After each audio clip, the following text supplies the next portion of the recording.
Hi, I'm Millie. My husband, Jonty, and I, along with our 2 kids, Milo and Aspen, moved to Singapore from the UK in the middle of 2020, during the height of the global pandemic. Singapore ranks as the 20th smallest country in the world, and we are enjoying exploring every kilometre of it, finding the extraordinary wonders in our everyday lives. Welcome to Wanderlust.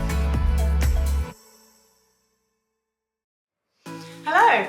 We have been blown away by all of your support, all of your comments, your suggestions. Our list is still so long from all the things you've been suggesting, and we have been getting through them. We found out that our channel has been viewed in over 24 countries around the world, which is crazy. So we're glad that we can show you a little bit of Singapore where you are. And one of our viewers this week got in touch and wanted to give us a special gift, which we were really blown away by, and we had a really good time. Before we show you that, we've been thinking about a little idea that we wanted to put forward to you and just see what you thought. We, as you may know, love the outdoors, we love mountains, and in the UK we used to go out and climb many of the different mountains across the UK quite regularly. We took loads of video footage and had, like I said, an amazing time doing it, and we actually wanted to share that with you, and we're considering doing it as a live experience through Zoom or something like that, and we would send out a link, have you join us live, and we'll talk about what it was like, show you some footage of all the different mountain ranges and these beautiful places in the UK. And then you can interact with us, you can ask us questions about it, and hopefully we'll bring you along on the journey a little bit, and it will make it feel like you're there and maybe travelling to the UK at this time. Let us know in the comment section, reach out via our Instagram, via our Facebook, or just email us and let us know what you think if this is something you'd be interested in. In the meantime, we hope you enjoy this episode, and we'll see you soon. We're over in Beauty World, and one of our viewers kindly gave us a cooking experience with Spice Z Kitchen. So today we're going to cook some authentic Muslim Indian food with a mother and daughter duo who found that they couldn't find the home cooked food that they really loved out here in Singapore. So they've opened up their home so that people can go in and cook some of the food for themselves. So we're really excited about it. So I'm looking forward to trying some new food, seeing some new techniques.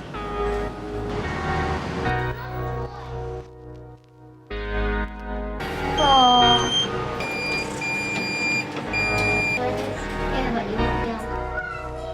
So we're going to make 3 dishes today. Tomatoes, onion and chili goes in all Indian curries, so that's basic. It starts to Smell steam. it. Let's go to the kitchen.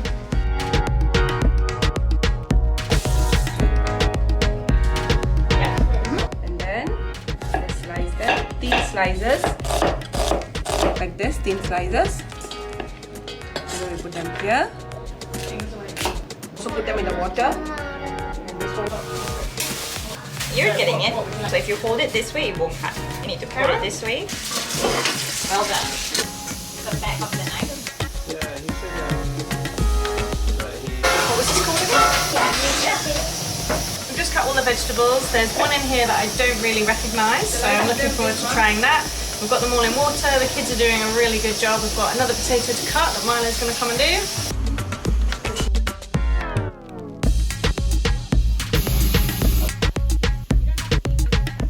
So we're diluting it so that it doesn't burn when you cook it over the stove. So when you add water, it allows it to become like a thick mixture, and then it can boil over with all the vegetables. Water. Yep. There's some more thing. Yep. I guess when you were growing up and you were realizing that you were British because you were from there and you were born there and you went outside of your country, how did you understand your identity? What is it you think made you British? I guess if I'm honest, I'm not 100% sure.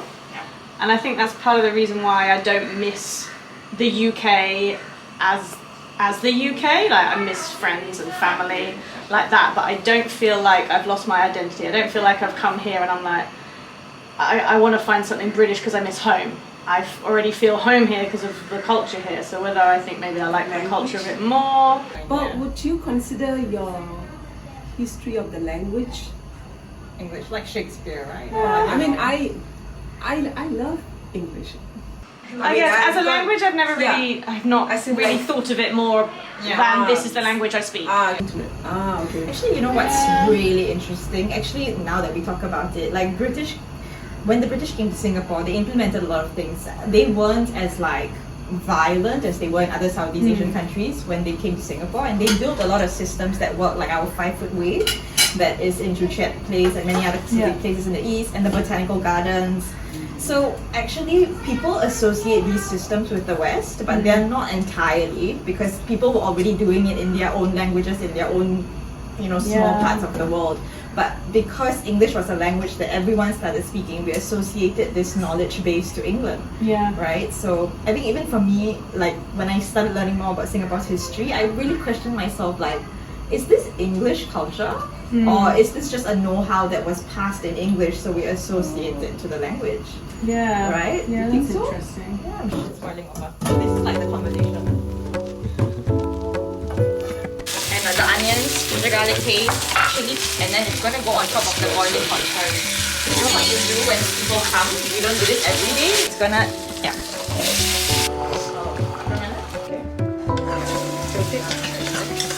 I'm really loving the cooking experience. I'm enjoying cooking with my hands, feeling the ingredients and learning all the little tips. We're going to make chapati now. We've made the dessert and we've made our curry, so I'm looking forward to seeing how this is made. Super simple. Didn't realize how easy it was to be made, so I'm sure it'll be something that we will make again and again. So I'm going to go back into the kitchen. Cutting the gula melaka is much harder than I thought it would be. The knife like on your wrist, because it's really, really hard. Aspen kept pinching some as I'm trying to cut as well. So it helps to have somebody that knows what they're doing when it comes to like little tips and tricks for cutting the gula melaka. I guess that's why this is so cool, like recipes passed down through families, and now we get to find out, and now I'll be able to remember that little tip if ever I need to cook with gula melaka. So I'm going to wash my hands because they're very sticky. It tastes really good. So the flour that you find usually is made in a factory. Every time you do that, it's gonna go into your nose. Right? What happened? Nothing? And what you need to do is mix flour together with the hot water so it becomes a sticky dough. Then that's the second part, right? So we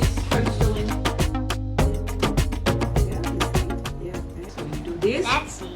like a big sausage, then Whatever channels they have. I'm going to make the balls with Like I'm not even holding it. We're gonna wait for the pockage to come out. And to the other side. Yeah, it's actually very soft, the dough.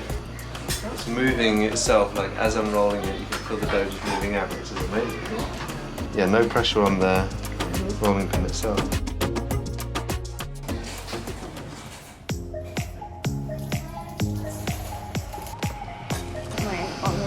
Usually we put the curry at the side so that you can dip as you go along. Use your first 3 fingers and your thumb. So you're trying to be as polite as possible. So you take 2 fingers, dip the curry in, use your thumb to push the food into your mouth.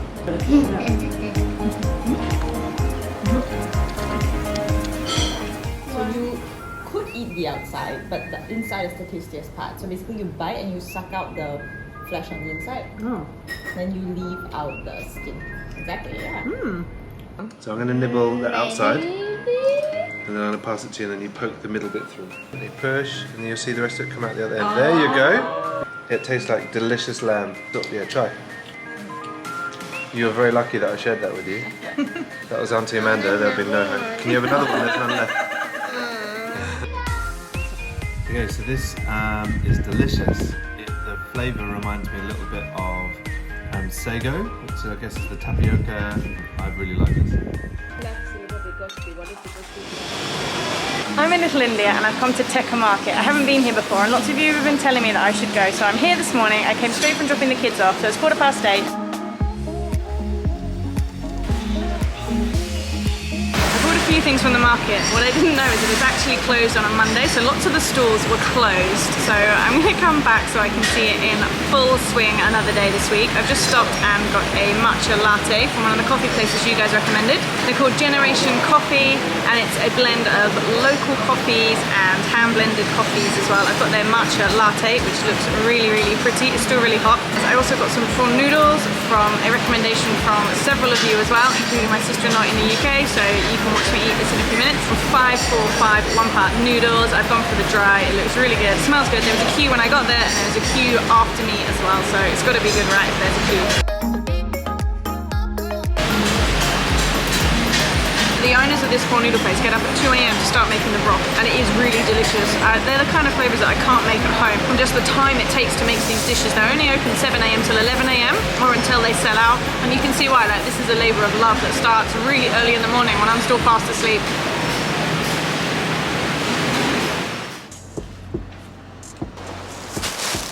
I'm going to show you what I got from the market. So I picked up a couple of those pancakes for later. She pours it all out on a really hot circle hot plate, I guess. And then this one is filled with coconut, although it looks like grated carrot. But I got some mangosteens. These are one of my favourite fruits to get here. And what I like about going to the market is that I can't really find these in the supermarkets that I go to, plus I do most of my shopping online. So heading to the market for these is really, really worth it. One of my other favourite fruits, long arms. Just dropped one. -1, wherever that went. Last time we saw the wing beans, and I think I found them. So I'm not sure if these are a different kind of wing bean. Oh, they look the same. There was a guy there selling freshly grated coconut, so I picked up a little bag. Another thing about the market is that I've got my vegetables, and I also picked up a comfy pair of shorts. Just a nice thin pair of shorts to wear. It's Wednesday, I've come back to the market and I am so glad I did. The place is buzzing, there's music playing, the smells are incredible, the different fish, meats, spices, there's dried spices, fresh spices, so many things that I haven't even heard of or seen before. I'm really glad I came back. Somebody sent me a recipe book from wet market to table, and I'd really be interested in getting it so that I could try and make some of the recipes from some of the things that are here, because I don't know what a lot of it is, so to know what it is and then what to do with it is a completely different thing. But I'm really enjoying my experience here, and the only other experience with markets is when we went to France. Big markets are really, really common. Not so much in the UK. Norwich, where I come from, is famous for its market, but it's nothing like this one though. Tekka Market was built in 1982 and boasts a whopping 284 stalls, being one of the largest wet markets in Singapore. My friend showed me a great trick of hers by using Google Lens to identify anything she finds when she's out at a market. You take a photo of it and Google does the rest. The market had some of the largest jackfruits I've ever seen, and it was great to see them being prepared for sale. Oh, it's fuzzy. Yeah. Ikan bilis, these are my favourite. The hawker centre here is also way more full than it was when I came on Monday. There's way more things open, lots of little things again that I've had no experience of tasting, trying, different sights, different smells. So it's really cool coming here and just getting something new. I picked up a dosa which I'm going to try, and then another one to go home, because I didn't realise quite how large they were. So lots of you recommended to try that. So I'm going to enjoy this. I'm here with a friend today, so we're just going to chat, chill, and enjoy being here.